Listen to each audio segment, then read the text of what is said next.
ಆಚಿ chilli powder ಸಖತ್ ಖಾರ ಬಣ್ಣ ಮತ್ತು ರುಚಿ ಆಚಿ ಚಿಲ್ಲಿ ಪೌಡರ್. ಮೈಸೂರಿನ ಮೈಲಾರಿ ಹೋಟೆಲ್ನಲ್ಲಿ ಸಿಎಂ ಸಿದ್ದರಾಮಯ್ಯನವರು ಬ್ರೇಕ್ಫಾಸ್ಟ್ ಅನ್ನು ಸವಿದಿದ್ದಾರೆ. ಹೋಟೆಲ್ನಲ್ಲಿ ಸಿಎಂ ಸಿದ್ದರಾಮಯ್ಯನವರು ಇಡ್ಲಿ ದೋಸೆಯನ್ನ ಸವಿದಿದ್ದಾರೆ.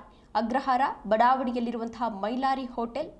ಮೈಸೂರಿಗೆ ಬಂದಾಗ ಮೈಲಾರಿ ಹೋಟೆಲ್ಗೆ ಸಿಎಂ ಸಿದ್ದರಾಮಯ್ಯನವರು ಆಗಮಿಸ್ತಾರೆ.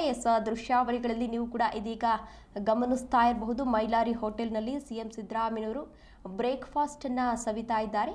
ದೋಸೆ ಜೊತೆಗೆ ಇಡ್ಲಿಯನ್ನ ಕೂಡ ಸವಿದಿದ್ದಾರೆ. ಅದರ ಜೊತೆಗೆ ಸಿಎಂ ಸಿದ್ದರಾಮಯ್ಯನವರಿಗೆ ಕೆಲವೊಂದಷ್ಟು ನಾಯಕರು ಕೂಡ ಸಾಥನ್ನ ನೀಡಿದ್ದಾರೆ. ಆ ದೃಶ್ಯಾವಳಿಗಳಲ್ಲಿ ನೀವು ಕೂಡ ಇದೀಗ ಗಮನಿಸ್ತಾ ಇರಬಹುದು. ಮಹದೇವಪ್ಪ ಅವರು ಕೂಡ ಸಿಎಂ ಸಿದ್ದರಾಮಯ್ಯನವರಿಗೆ ಸಾಥ್ ನೀಡಿದ್ದಾರೆ. ಅವರ ಜೊತೆಗೆ ಸಾಕಷ್ಟು ನಾಯಕರು ಕೂಡ ಈ ಬ್ರೇಕ್ಫಾಸ್ಟ್ ನಲ್ಲಿ ಭಾಗಿಯಾಗಿದ್ರು. ಅಂದ್ರೆ ಈಗಾಗಲೇ ರಾಜಕೀಯದಲ್ಲಿ ಸಾಕಷ್ಟು ವಿಚಾರಗಳು ಚರ್ಚೆ ಆಗ್ತಾ ಇದೆ.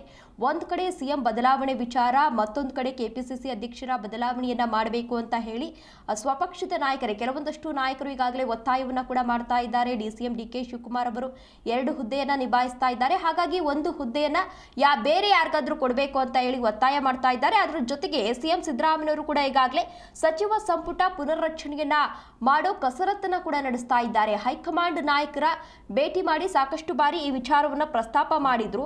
ಇದೆಲ್ಲ ಬೆಳವಣಿಗೆಗಳ ನಂತರ ಸಿಎಂ ಸಿದ್ದರಾಮಯ್ಯನವರು ಇದೀಗ ಬ್ರೇಕ್ಫಾಸ್ಟ್ ಅನ್ನ ಸವಿತಾ ಇದ್ದಾರೆ. ಮೈಸೂರಿಗೆ ಬಂದಂತಹ ಸಂದರ್ಭದಲ್ಲಿ ಮೈಲಾರಿ ಹೋಟೆಲ್ಗೆ ತೆರಳಿ ಸಿಎಂ ಸಿದ್ದರಾಮಯ್ಯನವರು ಯಾವಾಗಲೂ ಕೂಡ ಅಲ್ಲೇ ಊಟ ತಿಂಡಿ ಎಲ್ಲ ಮಾಡ್ತಾರೆ.